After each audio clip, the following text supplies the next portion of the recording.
Hello, my name is YLam, and today in our vlog we're going to be talking about video frequencies. So in front of you right now is a case with a video transmitter, and when you buy a video transmitter, it doesn't have to be this particular brand, but any brand, it's going to come with your video transmitter, and it most likely will come with a pamphlet like this. And inside this little pamphlet, it's going to tell you all of the video frequencies that it can go through. The minimum that you'll see a video transmitter usually be able to select through in its own band is 8, but most of them will be 32. And what you're seeing now is that some of them are coming out with 40 channels. And the reason why you're seeing 40 is because there's 8 new channels being added, and that's specifically the race band channel. So what this video vlog is going to go through is to kind of give you some idea of what all these video channels do, and sort of why it's so annoying to actually have to manage all of these different video channels. So just bear with us, and we'll give you a nice little chart on how this little chart maps out to something that's a little bit more easier to understand.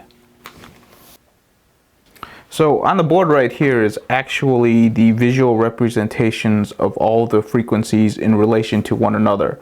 So traditionally there has been 32 bands. So we have the Fat Shark band up here, we have the Bosscom or the DJI band, the Bosscom 2, the TBS and Bosscom A, and then the newest one to join the family in 2015 is the race band.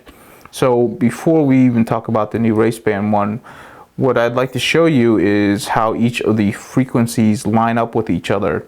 And this is the reason why it's actually so difficult to manage video frequencies when we're out racing, is because these bands don't line up with each other at all. So you'll notice the Fat Shark bands is very narrow in the middle of the 5.8 gigahertz frequency. But then you go down to the DJI band, what they did was they didn't want to interfere with the Fat Shark band, so they took the outer edges. But if you look at how the channels count, it counts very strangely. So channel 1 is actually in here, and then it goes to 2, 3, and 4. And then on the other side, it's 5, 6, 7, 8 from the inside going out. So it's just very strange at how these channels are laid out. Going down here, 1 through 8 from left to right. But if you come down here, it's 1 through 8 right to left.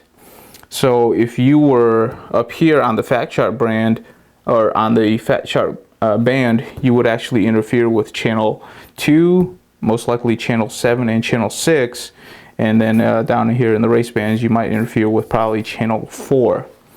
So what the race band is trying to do is trying to clean up a lot of this mess up here, and trying to get everybody into a band that's nice and evenly spaced out throughout the whole 5.8 gigahertz frequency. So there's enough space in between each of these bands to where if you are running like a 200 milliwatt video transmitter, that you won't interfere with the band right next to it.